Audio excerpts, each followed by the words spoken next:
Okay, this is the conclusion to the first section of the course. We started the course talking about an introduction to Greece, the Jews of Greece, the Jews in classical Greece, in Byzantium, Venetian period, when the Sephardim arrived, during the Ottoman period, then the modern Greek period, then the Holocaust.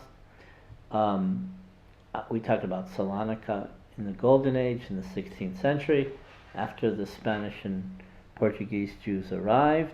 We talked about the prolific Jewish community, the education, the rabbis, the philanthropy.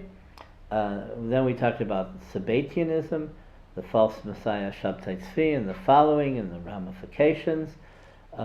We also talked about modernity, modernization, how the Judeo-Spanish culture came to the forefront because of secular modernization. And then we also talked about other issues like theology, polemics between Greek paganism, Greek Orthodoxy, and Judaism and the Jews. We talked about mysticism, status of women. We talked about Judeo-Spanish.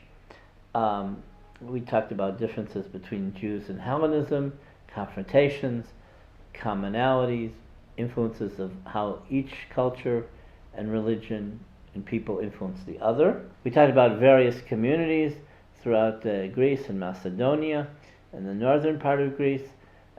First of all, of course, the Salonican Jewish metropolis.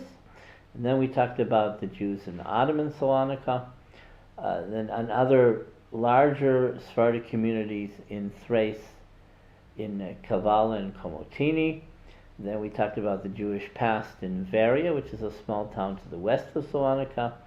We talked about the Jewish community of Kastoria. Then we talked about the remote Jewish communities in northeastern Greece, in the northeastern corner, like Komotini, Soufli, Nearistias. Then finally we talked about Romaniot Jewry. We talked a lot about the Jews of Yanina and their Judeo-Greek culture and Romaniot culture, how they were overtaken in terms of the halakha by the Sephardic Jews after the arrival in the area of the Spanish exiles and the predominant influence of the Salonican Sephardic rabbis. Then we talked about a smaller Jewish community, a Romaniot community, the Jews of Chalkis, and a little bit about their customs and their history. We talked about the destruction of 11 Jewish communities in the Greek Revolution. These were primarily Romaniot communities. They were in Attica and also in the Peloponnese. We talked about how Sephardic, Italian, and Romaniot customs merged in Epirus and the Ionian Islands and elsewhere, specifically in Arta, Corfu, and Crete, because when the Italian Jews came after the expulsions, they came to like Arta and Corfu, and they merged eventually with the Romaniot communities. In Corfu they were separate, but in Arta they were totally taken over or dominated by the Romaniot communities. We talked about a small Romaniot Jewish community formed later in Preveza. That's only like from the beginning of the 19th century. And then we talked about Romaniot roots in Thessaly, which is in the middle, central Greece. It's southeast of Epirus, where most of the Romaniot Jews were, and it's north of the Peloponnese. But the Sephardim primarily settled there in larger numbers, but there was a Romaniot base. And then eventually Jews from Epirus and Yanina migrated to this region of Thessaly. So by the time the Holocaust came, you have a melange of cultures of these people. So in most families, they're not totally Sephardic, they're not Romaniot. So you had a lot of marriages between the two and a merging of the cultures.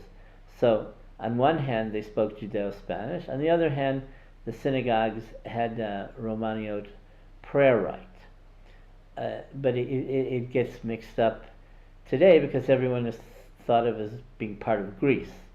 But if you look at it in terms of the particular cultures and who came from where, and which families merged and which communities are hybrid communities, then you see a different picture.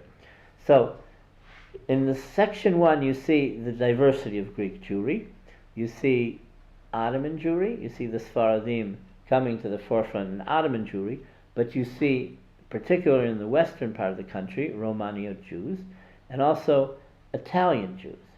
And so I explicitly, throughout the course, talked about the various features of the Italian Jews, how they retain Sicilian culture, how they retain Apulian language and customs, how they retain, or how they, because they were under the Venetians for centuries, how that influenced their speech, for example. And so in the total picture, it's very diverse. The Sephardim are dominant numerically and in their attributes, and in the total picture, in 500 years, until the Holocaust, the Sephardic narrative is the dominant narrative. The Salonican narrative is the dominant narrative. But in this type of course, we're trying to portray and depict the diversity. So you have a glance of various elements. And we even talked about where Ashkenazim came to Salonika and other places before the Sephardim arrived, and how, let's say in Salonika there were still Ashkenazim during the Holocaust, one synagogue. So you see that no one is a purebred, but they're not explicitly Greek. Today it's a country of Greek nationalism and Greek identity, and the Jews are a minority. But their identity as Jews is not explicitly Greek. And even if they had a Greek Jewish culture, their culture was very diverse from the local Greek Orthodox fellow townsmen. Thank you for part 1.